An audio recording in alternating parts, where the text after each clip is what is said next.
बोलिए सदगुरुदेव की जय। गुरु साहब के पावन चरणों में कोटि कोटि बंदगी। आए हुए सभी प्रेमी भक्तजनों को, हंस जनों को एवं माताओं बहनों को एवं सकल समाज को साहेब बंदगी, साहेब बंदगी, साहेब बंदगी। आज की प्रस्तुति में सुनिए बहुत सुंदर कबीर भजन। गुरु दरियावे नहाना हो, जासे दुर्मति भागी।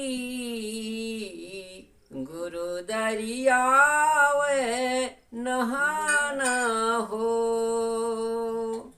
जासे दुर्मति भागी। गुरु दरियाव नहाना हो। हाँ, देखिए गुरु के सागर में कैसे दरिया में जीव तरवर होता है, भक्तजन कैसे नहाता है। सुनिए बहुत सुंदर लौकिक पालौकिक से विस्तार से सुंदर अर्थ के द्वारा अर्थ जो है दिया जाएगा, जो जीवन में ज्ञानी ज्योति जलाने वाला। जीवन में ज्ञान का प्रकाश हो जाएगा, ऐसा सुंदर अर्थ दिया जाएगा। गुरु दरियाव नहाना हो, जासी दुरी मत भागी। गुरु दरियाव नहाना हो।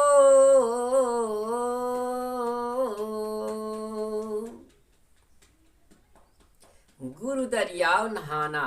सदगुरु कबीर साहब का कहना है कि गुरु के दरिया में जीव कैसे जो है नहाता है। गुरु के दरिया में वही जीव नहाता है जो सच्चा कई जन्मों का अनुरागी भक्त होता है, जो संस्कारी जीव होता है। वो जो है गुरु दरिया में तुरंत ही गुरु शरण में जाकर के गुरु ज्ञान को प्राप्त करता है और अनुरागी बैरागी भक्तमान जीव बन जाता है। यही जो है जासे दुर्मत भागी। जासे जीव की दुर्मति दूर होती है, भागती है। हाँ, तो जो गुरु के ज्ञान गंगा में जाकर के नहाएगा, गुरु की ज्ञान को प्राप्त करेगा, उसकी जीवन की जितनी अज्ञानता रूपी बुद्धि है, वो दुर्मति है, सारी जो है भाग जाती है, निकल जाती है और उसका जीवन जो है जगमगाने लगता है, ज्योति से जगमगाने लगता है।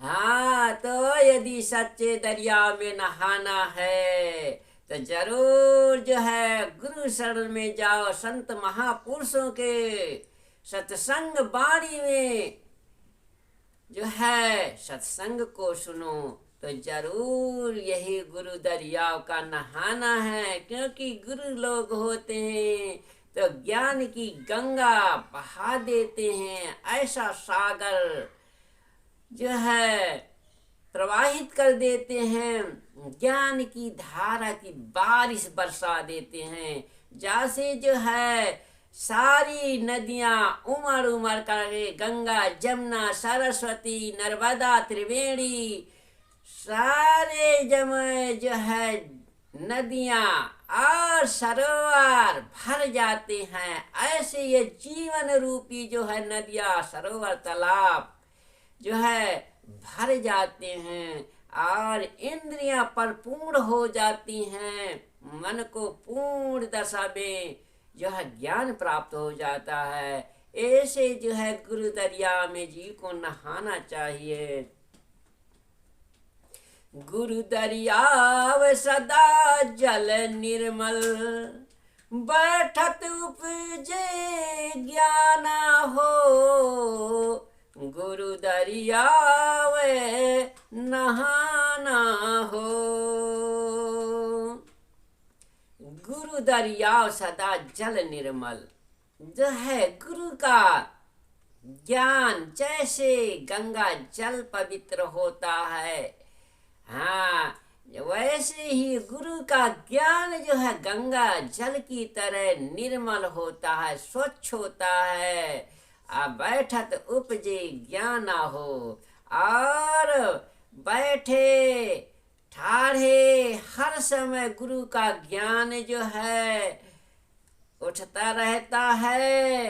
हाँ, तो जो गुरु के ध्यान में दरिया में डूब जाता है, वो जीवन को अपने धन पवित्र बना लेता है। ऐसे जो है हर समय बैठत उठत ठाढ़े, कहाँ कबीर साहब ने कहा है कि बैठे ठाढ़े परे उताने, कहें कबीर हमें वही है ठिकाने।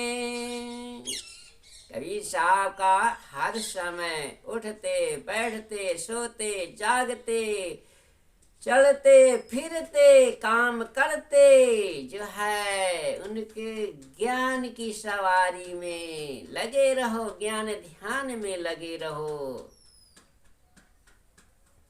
68 तीरथ गुरु के चरणन, असिर मुख आप बखाना हो। 68 तीरथ गुरु के चरणन, 68 तीरथ गुरु के चरणन, 68 तीरथ जो है वो गुरु के चरणों में ही जो है रहते हैं। इसलिए सतगुरु कबीर साहब ने कहा है कि जो है जो गुरु के चरणों में रम जाता है उसके सारे तीर्थों का फल उनके चरणों के रज में प्राप्त हो जाता है। जो चरणदर्शी हो जाता है, चरणों में रम जाता है और चरण रज पर पवित्र कर लेता है। कहा थे श्री गुरु पद रज धोए के अनित करे मुख पान, अवैसे दासन को जीवित होवे कल्याण। जो गुरु के चरण रज धो करके नित्य पान करता है उसके जो है सारे विकार कर्म नाश हो जाते हैं। ऐसे जो है साहब ने कहा कि 68 तीरथ भ्रम भ्रम आवे, असो फल गुरु के चरणों में पावे। तो गुरु के चरणों में सब फल प्राप्त हो जाते हैं। जो तीर्थ करने में फल प्राप्त होता है वो गुरु के चरण रज में और गुरु के चरणों में ही प्राप्त होता है। सिर मुख आप बखाना, और कबीर साहब ने बखान किया है। जब लग गुरु दरियाव न पावे, तब लग फिरे भुलाना हो। जब तक गुरु के चरणों में का दास नहीं बनता, गुरु के ज्ञान का अधिकारी नहीं बनता, तब तक इस संसार सागर में जीव भुलाना फिरता रहता, भटकता फिरता है। भक्त लोग पलटू दास हम बैठे नहाए, पलटू दास हम बैठ नहाने, अमिट गाया ना जाना हो। पलटू दास साहेब जो है गुरु चरणों में उन्होंने समर्पित हो करके समर्पण हो करके अपने जीवन को सौंप दिया और उनके चरणों के दास बन गए तो उनका आवागमन जन्म मरण का बंधन समाप्त हो गया। बोलिए सद्गुरु देव की जय।